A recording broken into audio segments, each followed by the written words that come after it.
flat-out strength, military press. Oh, and the knees to the midsection. Breaker counter. If you come at the king, you best not miss.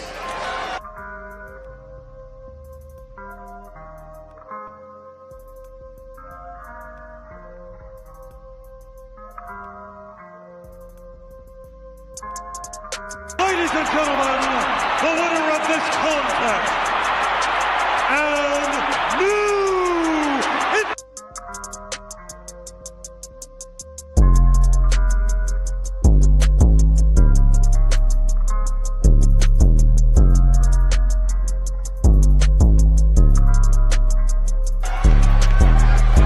acknowledge us.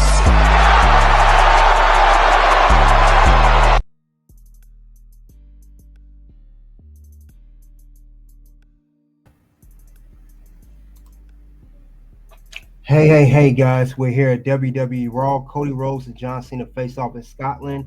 We are talking about Monday Night Raw for March 24th. So we'll go over the whole thing about Monday Night Raw, go over the show, go over the rating of the show, and we'll also cover the grading as well. Not just the grading, but definitely current news, and we'll go over the bonus round. The bonus round for today will be why the New Day, heel experiment has failed. You guys get the lights up into the ring. We definitely gonna dive into this whole situation about it now. But before we do go any further, though, guys, let's look at the Raw match card. Let's look and see as follows. Now, this is the Raw match card. We do have 2 championship matches. We got CM Punk in the promo, John Cena, Cody Rhodes face off second week in a row. Jey Uso in a mystery tag team partner versus A-Town Down Under in a team of Grayson Waller and Austin Theory. We have Lyra Valkyria defending the Women's Intercontinental Championship against Raquel Rodriguez. And we also have in the main event, we do have as well Bron Breakker. He's defending the Intercontinental Championship in the main event of the show versus Penta. Let's go over the first part of the show. Let's see what happened. The opening segment. Now, the opening segment was John Cena. John Cena, he cooked. He got on the whole thing. He really got into the crowd. I know people been dogging his promo, saying it's whack. I don't know why, but John Cena's been telling the truth the whole entire time. He said that too, that that he was going to ruin wrestling. He pretty much took a page out of Jon Moxley's book. The same thing he said in AEW, but however, he's unlike Jon Moxley in AEW, he's doing it right. And he went off to let the crowd saying John Cena sucks, F Cena this, F Cena that. And then he also says he's purposely going to ruin wrestling he's going to do that by winning 17 championships, and nobody will remember Ric Flair, and they will have to say Cena's name forever. And he even said on top of that he promised to retire the title when he leaves. So that definitely got the crowd upset. He talked about the kids in the crowd, everything. He even talked about how the spinner belt, he mentioned the spinner belt too, that the crowd always gets give him negative reaction, which they do. And he also said, with that being said, that he gonna do something else with that title, meaning he will retire it. Then Cody came out. He said he made a mistake thinking there was a difference between the old and new Cena because he might be dangerous he ever been. And Cody challenged Cena to a fight, but Cena in heel fashion walked away. So we definitely gonna get that big match at WrestleMania 41. But that was a good way to kick off Raw. But let's go on to the next part of the show. First match of the night, we have A-Town Down Under going against the Usos. The mystery tag team partner was no other than Jimmy's brother, Jimmy Big Jim. Good solid match between these two teams. No slip-ups from Jey Uso this week. The Usos won a match by hitting the 1D on Austin Theory, and he got the pinfall. Then Gunther, of course, as usual, come out after each match, and he took out Jimmy, and then him and Jey Uso get into it. They tried to play off the whole Jey tripping up, diving, and make a mistake there. And also, he slipped before he was about to do spear. They played off that. but it really didn't do nothing. But it's set up for the WrestleMania match. We'll talk more about that match later. Next match on the card, we had ourselves the first title match of the night. Lyra Valkyria defended the title against Raquel Rodriguez. It started off solid at some points, but somewhere near the middle match it kind of got dull. But at the end of the day, Lyra Valkyria is still a defending champion. She retained the title by countering Raquel Rodriguez to Hana Bomb, and she got the pinfall victory.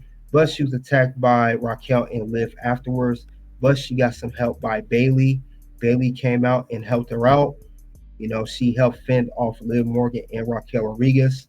And at the end of the day, we saw Raquel and Liv out of the ring, but we saw Bailey and Lyra standing tall and Bailey peeping. She was peeping Lyra's title. I saw that. I don't know if you guys saw that, but good ending to that match. Let's go to the next match of the card. All right, we got ourselves a women's world title situation. We got ourselves that going on right now. And the thing about it is, the situation Adam Pearce was trying to clear up. All women like Io Sky came out first, then Bianca, then Rhea all interrupted him. We know that Rhea Ripley signed her name on the contract last week at the contract signing. Adam Pearce said, regardless of that, she will not be added to the match. What he said he will do, however, is going to give Rhea Ripley a rematch for the Women's World Championship. That will be next week on Monday Night Raw. And also added, Bianca Belair will be special guest referee. After that, all women attacked each other. Io got Rhea. Rhea and Bianca they attacked each other. Then Io and Rhea attacked Io. Bianca hit the KOD on Io outside of the ring on top of Rhea Ripley. So that'll be interesting to see how that match go next week. But let's get on to the next part of the show. All right, we had ourselves Dragon Lee versus El Grande Americano. Now, this whole thing started by Chad Gable. He was supposed to wrestle Dragon Lee, but he said he was quote unquote sick. He had a doctor's note. However, Chad Gable requested that El Grande Americano, take his place to wrestle Dragon Lee instead. As most of us know, we know that that's really Chad Gable. Chad Gable requested that. Rey Mysterio and Dragon Lee was not buying it, but they still had the match, and this was actually a solid match. I like how both these men went at it. I would love to see what they're going to do with this character because I really would like to see Chad Gable be just Chad Gable. But at the end of the day, what was interesting in this match, the turning point was Americano had pulled off Dragon Lee's mask, and he was forced to tap out the ankle lock because he did not want to show his face due to the lucha community and their culture when it comes to that mask. We all know when it comes to lucha libre, we do know that it is very important to that heritage that they do not take the mask off. Meanwhile, Dragon Lee did tap out to Americano, and El Grande Americano won his debut match. No quotes. Let's get on to the next part of the show. Let's get there. We had the main event. The main event here that we got is Bron Breakker defended the Intercontinental Championship against Penta. His first opportunity challenging for the Intercontinental Championship with Penta. But yes, that's what's going on.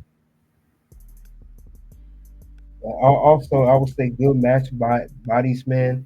They definitely did their thing in this match. Bron Breakker did his thing, countering Penta. Penta did his thing. Both men worked very well, and it's not they worked very well together, but very good match, especially in the main event. Flat out strength, military press. Oh, the knees to the midsection. Breaker counter. But like I said, it was a good match. However, it did not end clean. We saw disqualification from Judgment Day. We saw Carlito.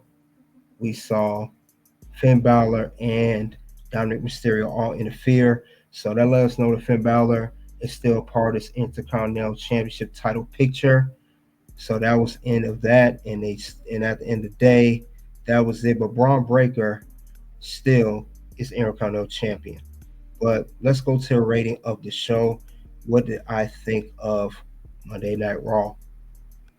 All right, we have some good moments here, guys. A lot of stuff here. A lot of stuff happened. We are still on the road to WrestleMania. Can't forget about that.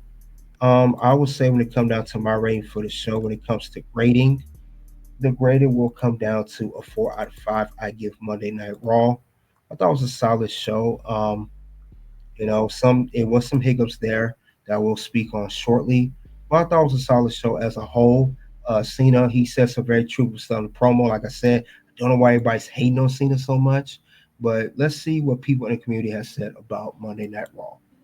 All right, let's see what people are saying. 70% gave it an A, 18% gave it a B, 5% gave it a C, and 6% gave it a D or F.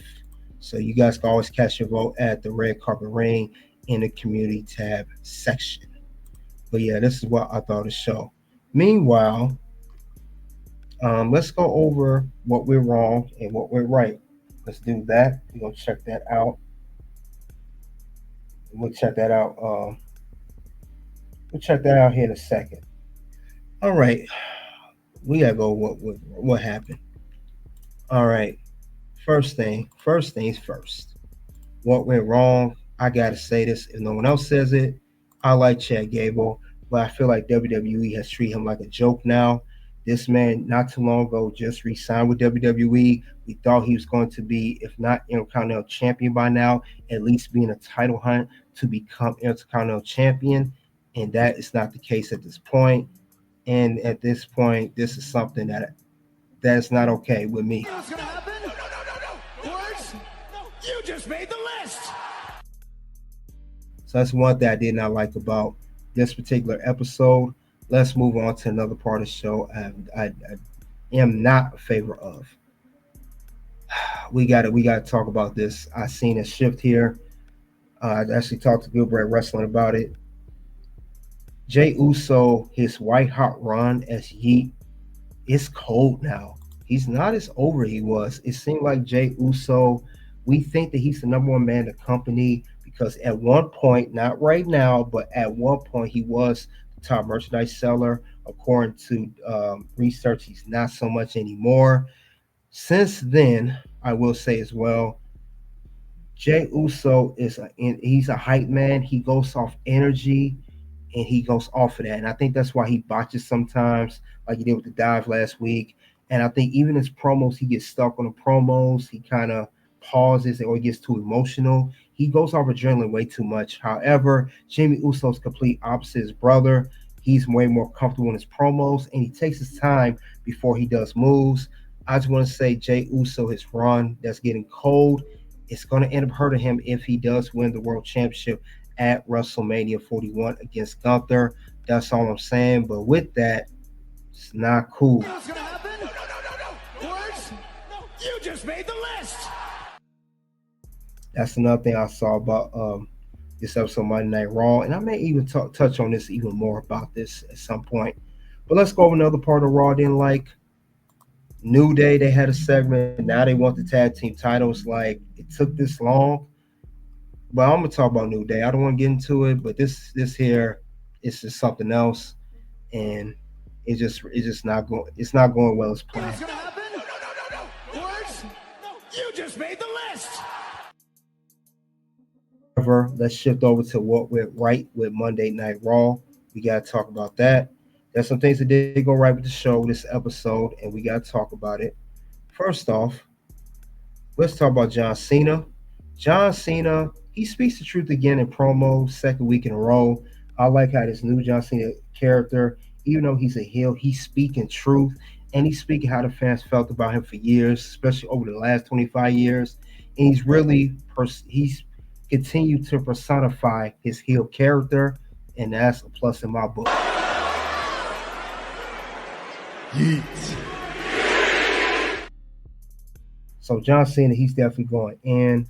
And I can't really blame him for the way he's been feeling towards the fans, because fans, y'all have not been nice to John Cena over the past 25 years. You're just starting out to embrace him now his career is over. He got the merchandise, the last real champion. I loved it when he said that. You know, that's the new merchandise. And he also got the last time is now. It's perfect. It's going very well. The only thing is we got to see what's up. He has not acknowledged The Rock alliance. So that's the only thing he's not acknowledged since he has turned heel at Elimination Chamber. But we'll get to that at some point. I know he has one more appearance before WrestleMania. So we'll see what happens later on. We got one more week of Cena coming on Raw, which is next week. However, I'm going to talk about something else that is good with Raw. Finally, as The Rock would say, the men's and women Intercontinental titles are being highlighted. This week, we had the women's and the men's Intercontinental Championship matches being highlighted. It's not so much all about the men's and women's world titles, but definitely the men's and women's Intercontinental Championship matches. And with that, that is a plus in my book.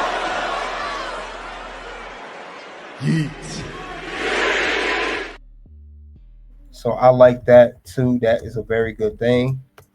But other than that, though, guys, let's look over next week's matches for Monday Night Raw. These are next week's matches as advertised.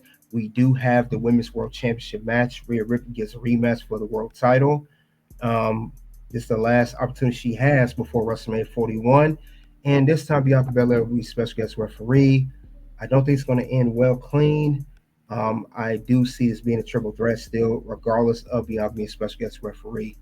Logan Paul will call out AJ Styles on Raw. He did do a IG, call AJ out, talk crap about AJ.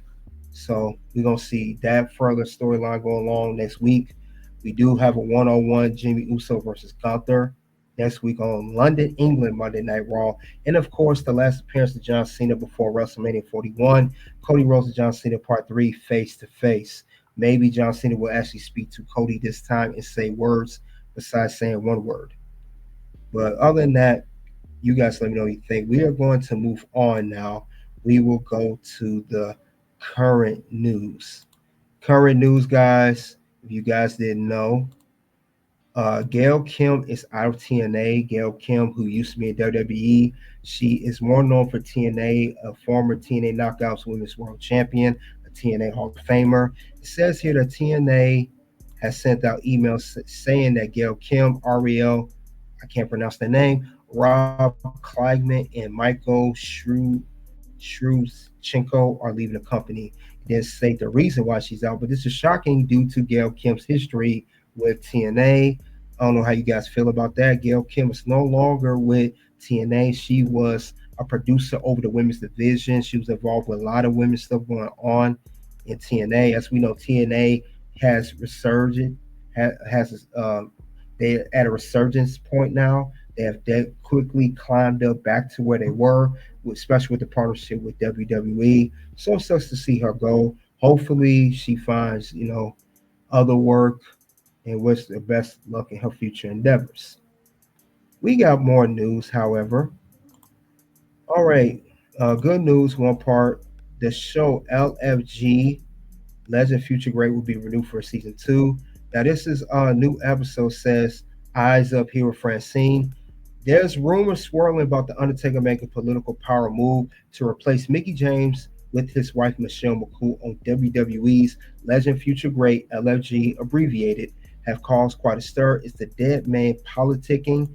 And yes, for the show, if you guys watch LFG, I watched the show. Mickie James is one of the 4 coaches that's on LFG alongside The Undertaker, Booker T, and Bubba Ray. We have seen Michelle McCool a lot lately. She helped Mickie James on one episode, as the coaches do compete with each other, as well as the wrestlers compete with each other. They get points too. But now it seems like Michelle McCool is going to be permanent on the show, and Mickie James will be out. So I don't know if this is true that Undertaker is political. This is alleged. Just want to notate that. But they said for season 2, we will not see Mickie James on the show. It will be Michelle McCool instead. Did Undertaker politic his wife into getting into the LFG TV show on A&E Sunday nights, or it's just a coincidence? But, we're going to see what's going to happen next. But other than that, though, sucks to see Mickie go. I like Mickie James, and it sucks because they finally start to acknowledge her. But with that, let's get on to the bonus round, and the bonus round will be the New Day. We got to talk about them and this whole heel turn. Give me a couple of moments, and we will get this started.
All right, we're gonna talk about the New Day.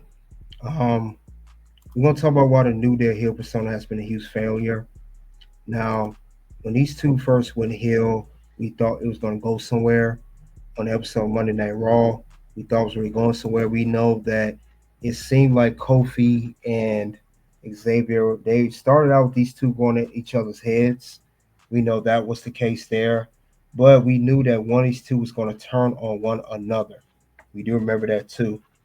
And when that did happen, you know, we thought more likely it would have been Xavier Woods to turn on Kofi. That's where it was the direction it was going into. But it ended up turning into both of these men going heel with each other. Now, I believe that WWE, they have definitely changed the whole landscape of that. And I want to say that when they did do that, we really thought it was going to go somewhere. Really thought it was going to go somewhere, but it did not. It didn't go anywhere. I thought it would be definitely for the better, but it turned out it wasn't.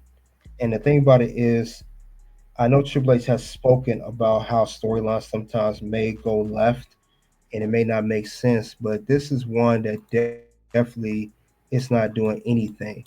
And I know it was a lot of deciding factors. Um, I thought, at least we thought, maybe if not all of us, but at least most of us, we thought that when they had the segment with Big E, we thought that Big E, was set to come back. We haven't seen Big E on TV in over 2.5 years. So we thought that it was going to set up a comeback, a good storyline, but it turned out that's not the case now. That none of that has happened. So I think Big E coming in was a desperate move because remember before Big E, it was Odyssey Jones. He was supposed to replace Big E, be the third member, and it seemed like Kofi was down with it, but Xavier wasn't. Lead to the heel turn. But once Odyssey Jones got released, that shifted things. They had to call an audible on the storyline. And when they got Big E to come out, they talked to him and they used him to put these men over as heel. It really did not do anything. It seemed to work out at first, but like I said, I know it was a little audible there. It's not the initial plan, but I thought they would capitalize off this and make it work anyway because WWE Creative does do well for these things when it does become an audible of a storyline.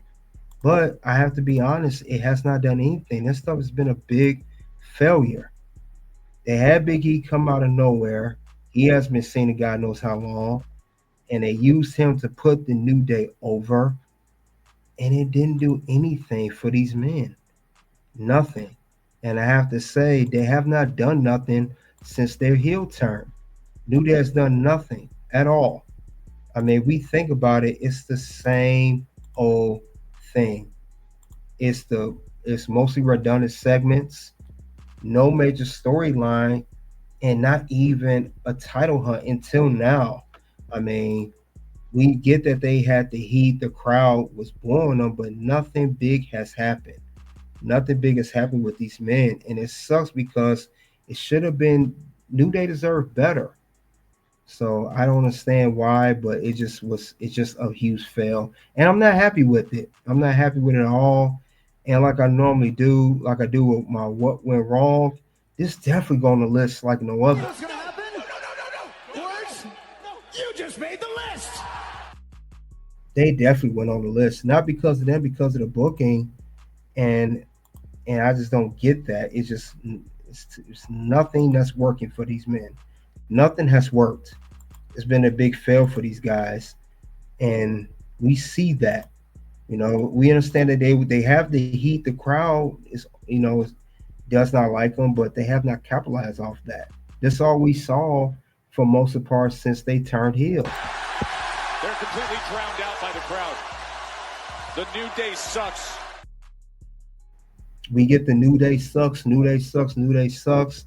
No one was on their side. The whole locker room's completely against them. They had a couple matches against LWO and all that, but what has it done for them since then? And it's getting me to the point with New Day when it comes down to it. they need to just cut through the BS. They need to just make New Day. If they're not gonna do nothing with New Day, if nothing major is gonna happen with them, they just need to turn back to babyface at this point. And history repeats itself. You know, we kind of saw this before. You know, we saw this before a long time ago. We really did, and it sucks because we really thought this was gonna, take off because we know New Day were known for being long time baby faces. Now, like I said before, when they did initially have their whole they debut and everything, they were known. They got booed at first. If people don't remember New Day back 10 years ago, because when they first came out with the New Day, this stable, is because all three men were Xavier recruited, Biggie and Kofi was losing, was not doing well, and they formed this group, this stable, I mean, and they were booed with. There was just three of them in the blue. This is the old New Day. They don't even wear the blue like this no more. None of it. And now Big E, since he's been injured, it's just been New Days need to end. And I think, like I said, they took too long to make these guys heel. And if they were going to be heel, it should have been just one or the other, preferably Xavier Woods, because he never really had a solo run. And I'm not talking about when he won King of the Ring years ago, because it was a joke. King of the Ring is nothing like it was today compared to when he won it back, I think, 2019. But it's just terrible. So New Day, it's been a failure. And people on social media are saying it too. They said that their hero's been underwhelming. And I gotta agree with that. That's an undisputed comment. And that is undisputed.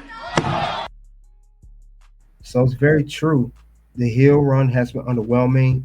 It's not produced anything. Hasn't helped Kofi or Xavier. It has not done anything for the characters or anything. So this just sucks. I really wish they could have just done better as a whole. But unfortunately, they haven't. But other than that, though, I don't have nothing else regarding the situation. You guys let me know. Has the New Day heel run been a success or a failure? And I think it's been a huge fail, But that's all I have regarding that. And then we talked about Raw, Cody Rhodes and John Cena face off with Scotland. Check out the content here, guys.